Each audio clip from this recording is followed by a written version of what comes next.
to get next level. Here we go. This will be our second level distance-based method.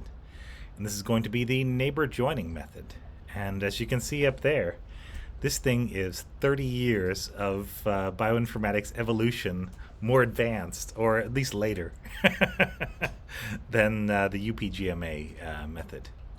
So neighbor joining doesn't make some of the same assumptions that UPGMA did. UPGMA assumed a root.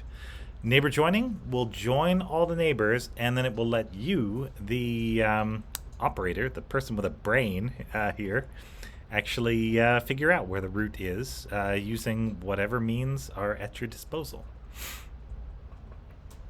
It's going to produce, so our big words here, topology means how things are connected.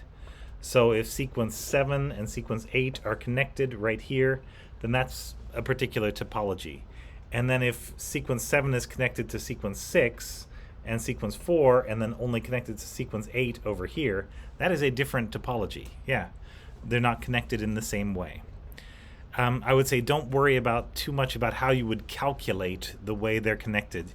You can just look at the tree, and if the two same things are joined up at the closest branch, then you see, okay, what's the next branch? Is that the same thing?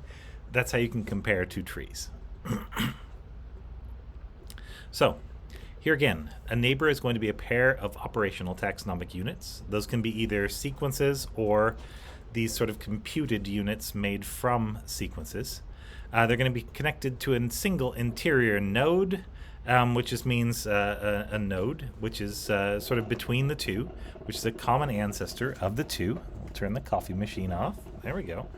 Yeah, in an unrooted tree that bifurcates. So bifurcates means it's going to split, and every split is going to be a split in two. So we're going to assume that is how species split. You don't get one species that just overnight turns into 5. You get one species that turns into 2, and then one of those splits and turns into 2 more, and then one of those splits and turns into 2 more, like that, until history is done. Yeah. Okay, it's related to the clustering method, but we're going to do it in a different way. And unlike UPGMA, it does not require that all lineages have diverged by equal amounts. So we're not assuming that. And so we can actually put things that diverge faster and slower onto the same chart. Oh my gosh, yeah.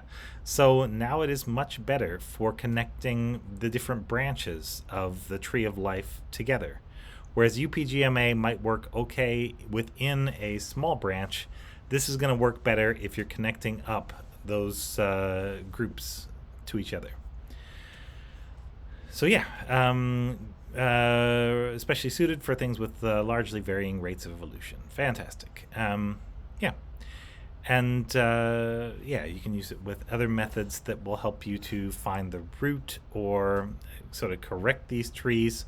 There are certain problems that distance-based methods will have. One of those is like long branch attraction, where if you have things that are very distant, those are going to end up getting grouped together, even if they're very different from each other, only because that is the way that you minimize distance, basically, which is what we're trying to do with a distance-based method. And so that's something we have to watch out for. If we're looking at a tree and analyzing it, and we see that all the really long branches are just over here joined to each other, and that everything else has little tiny branches that are all, bifurcating nicely, I probably believe the half of the tree with all the little branches a lot more than I believe where any one of those long branches attaches to the tree. Basically, to make a good tree, you want a lot of sequences that show some kind of intermediate or at least stepwise evolution. You want a bunch of things that are fairly close to each other. You don't want a bunch of things that are nearly identical to each other. You want some distance between them, and you'd love it if it was a kind of an even distance, or just a very large data set with a nice range of distances. That would be just fine too. But yeah, you generally don't want to have just one thing out on its own, trying to join on to the rest of the group that has lots of little intermediate nodes in there, because it's only going to get one node, and it's going to be way at the back of the tree, and I don't know, if we can really believe exactly where it's joined, except to say that it is distant. Yeah. So the distance part is right, but the way it connects up will certainly be missing some steps if we do it that way. Okay. The way the neighbor joining method works is called star decomposition. What does that mean? Let's see. Like that. So we're going to take 8 sequences. We're going to take the middle point of those. We're going to connect them in what we call a star-like tree to just a generic average sequence of there. And then we're going to take this star and say, okay, which 2 of these things are most similar? And so we're saying, all right, branch 1 and 2 are most similar. Great. We'll group those together and put those on a branch that then connects to the rest. And then we're going to go like that. Kind of like in UPGMA, only we're starting with a star and then we're clustering them together until we get little branches. Now let's go back and read the words. Yeah, see if that makes any more sense. So we're going to keep track of the nodes in the tree, because the nodes are all the phylogenetically reconstructed operational taxonomic units. Operational taxonomic unit, remember, is a thing that is calculated. It's meant to be a common ancestor of any of these 2 things. All it will look like on a graph is a dot. There's no sequence in it, because the sequence is, half one thing, half the other thing, if you're just joining 2 branches, or whatever combination of the different things. You could say that the sequence would look something like those position-specific matrices, the PSSMs, that we saw in talking about HHPRED and how that works. It'll be, a little bit of various different things, some parts of which are more conserved than others. That's kind of what a node is, conceptually. You're still going to have a distance matrix, which is great, but you're going to talk about the separation, the distance between each pair of nodes, and we're going to adjust that based on their average distance from all the other nodes. And so that's like down here.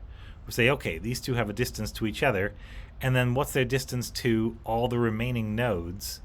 And based on that, we can say, okay, we're closest to this node than we are to all the rest of these, and so we should join on to that, which is, I think, what happens. Yeah. Something like that. Yeah, so anyway, let's go back. All right, step by step. Okay. So yeah, we start with a star tree, and then we're going to group the little rays of the star together to make little operational taxonomic units. We're going to construct the tree by using the least distant pair of nodes, so that's fine, the ones that have the least distance from the rest of the things. So we're not measuring distance to an arbitrary center, like an artificial thing. We're measuring distance between data points we have. And so we will make an average of 2 data points and say, okay, that's our new, thing. And we'll measure the distance between that and the next sequences or other groups of sequences. But yeah, it's a little closer to using the real data than a UPGMA is, or it uses a little more of the real data. And we will pause it right there.